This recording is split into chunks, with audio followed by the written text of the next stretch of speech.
तो मैं मोहब्बत, एहसास और शायरी और दोस्ती की बेहद खूबसूरत दुनिया में माननीय कुमार विश्वास जी का स्वागत करता हूं।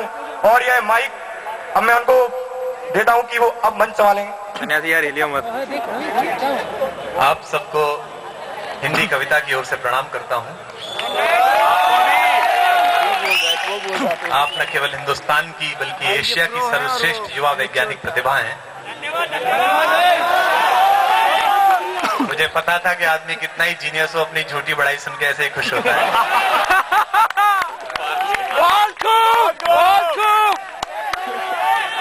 बहुत अच्छे। एक तो दो एक व्यवस्था है। एक तो भैया इसको एक तरफ फिक्स कर दो। मैं ऐसा कोई काम नहीं करूंगा जिसमें इसका कुछ प्रयोग हो। आज आपके इस परिसर के निदेशक महोदय, प्रोफेसर्स जो यहाँ पर हैं और जो लोग इधर उधर भटक गए हैं, आप लोग भी कहीं बैठ जाइए। ईश्वर ने खड़े होने के लिए पैर दिया है तो टिकाने के लिए भी कुछ दिया है।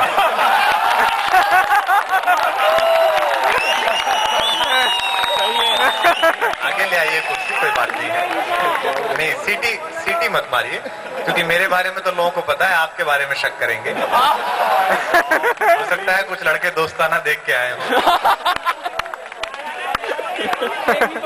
आइए, मैं पहली बार किसी IIIT या NIT के परिसर में इतनी कम जनता देख रहा हूं। और मैं जानता हूं डायरेक्टर साहब, अगर हिंदुस्तान भर में सामाजिक समस्याओं के प्रति सबसे ज्यादा चिंतित कहीं लड़के हैं तो वो केवल इंजीनियरिंग कॉलेजेस में हैं। उनको इतनी चिंता रहती है ज्वलंत मुद्दों की। मैंने तो अर्जुन सिंह जी से भी कहा था कि भाई, महिला आरक्षण का सबसे ज्यादा समर्थन इंजीनियरिंग कॉलेज के लड़के कर रहे हैं बेचारे।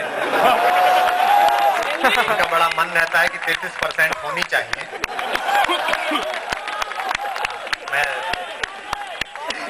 कई तो 50 वाले हैं। पता नहीं वो परसेंट कह रहे हैं कि अपने लिए 50 कह रहे हैं, क्योंकि लड़के बहुत चाहते हैं कि 33% महिला आरक्षण हो। एक तो 33% आती नहीं है, और फिर बंसल साहब की क्लास, मित्तल साहब कैरियर, तस्नीक हेलिडे, इससे घिस घिसा के जो आती है वो लड़की नहीं बचती, वो नॉन मेल बचती है।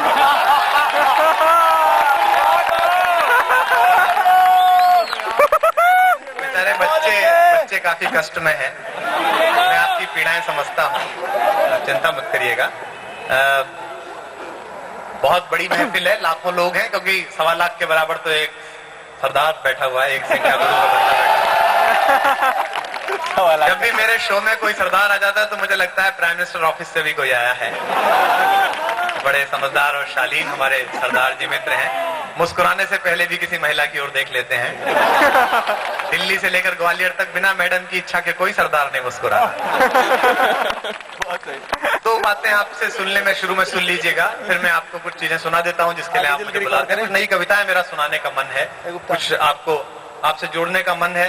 एक तो हमें इसलिए ध्यान से सुनिएगा क्योंकि ऐसा कुछ नहीं है कि पोइट्री में या कविता के क्षेत्र में हमने एक ब्रांड डेवलप कर लिया।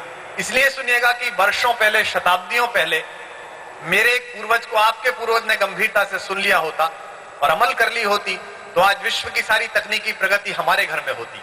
न जाने हमारी किस कल्पना को आपकी वैज्ञानिक चेतना के पंख मिल जाएं। हजारों साल पहले इसी मध्य प्रदेश के सरगुजा पर्वत पर बैठे हुए कालिदास ने जब अपने श्लोक में कहा कि यक्ष अपनी प्रेमिका को बादल पर अपना चित्र बनाकर भेजता है, तो विज्ञान के आपके पूर्वज हंस पड़े कि ये मूर्ख कवि है। कहीं कल्पना में होता है ऐसा, जीवन में कहां होता है कि बादल के सहारे चित्र भेजो और दूसरा उसको रिसीव कर ले। लेकिन आज नोकिया के एन सीरीज के मोबाइल पर जब MMS उतरता है तो मुझे लगता है मेरा पूर्वज जीत गया और उसकी कल्पना आपकी चेतना के बिना साकार हो। तो इसलिए न जाने हमारी किस चेतना को, हमारी किस कल्पना को आपकी ऊर्जा के पंख मिल जाएंगे तो हम वहां पहुंच जाएंगे जहां के लिए हम बने हैं। और एक बात और भी सुन लीजिएगा, एक खराब दौर में हम लोग इस समारोह को जी रहे हैं। भारत बड़ी चुनौतियों में है, आप भी बड़ी चुनौतियों में है। रिसेशन आ गया है, प्लेसमेंट ठीक नहीं हो रहा, पैकेज कम हो गया। अच्छा, कई लड़के कह रहे हैं मुझे तो मिला ही नहीं है। मेरे स्टाफ में 2-4 जगह खाली है, तो अगर कुछ लोग साथ चलना चाहेंगे तो मैं आगरे छोड़ता चला जाऊंगा। लेकिन आप ध्यान रखिएगा, ये बहुत छोटा वक्त है, ये चला जाएगा। हम उस मुल्क में जिंदा हैं। मैं ट्यूबलर में विस्फोट होने के बाद लंदन गया था, ये 2 महीने बाद प्रोग्राम के लिए। 4 धमाके हुए थे लंदन में, 5 आदमी मरे थे। 2 महीने बाद भी ट्यूबलर में महिलाएं अपने बच्चों और अपने कुत्तों को ऐसे चिपटाए हुए घूम रही थी कि इन्हें कोई आतंकवादी छीन न ले जाए। ये वो देश है जिसने दुनिया के 2/3 हिस्से पर 300 साल राज किया है। एक हिंदुस्तान है जहां सुबह धमाके होते हैं और शाम को मुंबई की पटरी पर जिंदगी उसी तरह दौड़ती है, क्योंकि ये अंधेरा स्थायी नहीं है, हमारी चेतना स्थायी है। हमारी उर्दू शायरी के बड़े शायर वसीम बरेलवी ने कहा कि हादसों की जद में है तो क्या मुस्कुराना छोड़ दें।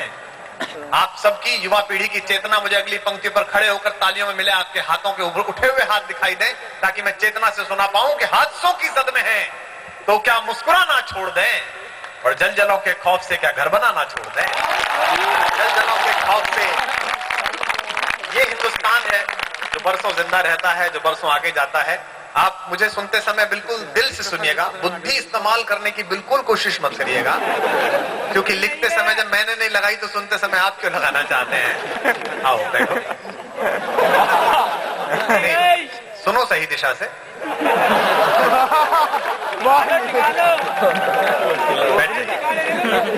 नहीं, मेरी तरफ पीठ थी तो मुझे लगा हो सकता है कोई नई तकनीक आ गई है। एक तो आजकल लड़कों के भी बाल ऐसे कि पता नहीं चल पा रहा कि आई है कि आया है। अच्छा, ये सब उन लड़कों के होते हैं जिनकी जिंदगी में आई नहीं होती है। बोले लंबे बालों वाली आ तो नहीं रही है, खुद ही बढ़ा लो, ताकि खुद को ही देख लिया करोगे तो भ्रम रहेगा कि हाँ अपनी जिंदगी में भी आई है। मैं जानता हूँ कि आप भी आज इस कार्यक्रम को सुनने नहीं आए हैं, आई हैं तो आप आए हैं, ऐसा मुझे भ्रम नहीं है कि आप मुझे सुनने आए हैं। काम कर, तू बना, फिर मैं आगे बना दूंगा। बहुत सही, मैं जानता हूँ आप जितना बना सकता है। इंजीनियरिंग के लड़के जो होते हैं टाइप राइटर की तरह होते हैं, मारो कहीं लगे वहीं।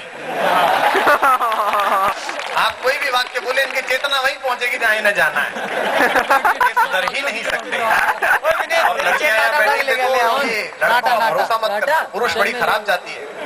ये अनुभव से बता रहा हूँ मैं आपको, अपने विरोध में बोल रहा हूँ, आपकी तालियां जरूर मिलना। 80 साल का भी बुजुर्ग अगर शव यात्रा में जा रहा हो अर्थी पर लेट कर और रास्ते में एक सुदर्शन महिला दिख जाए तो वो भी वाइब्रेटर मोड में आ जाता है, क्योंकि सौंदर्य वस्तु ही ऐसी है। बच्चे क्या करें, ये तो बेचारे बच्चे हैं, पढ़ रहे हैं। बड़े बड़े ऋषि विश्वामित्र तपस्या करते थे और इंद्र डेपुटेशन पे एक खूबसूरत लड़की भेज देता था, सारा प्रोजेक्ट फेल हो जाता था। बोले लैब गई भाड़ में, अपन तो आउटिंग पे चलना है।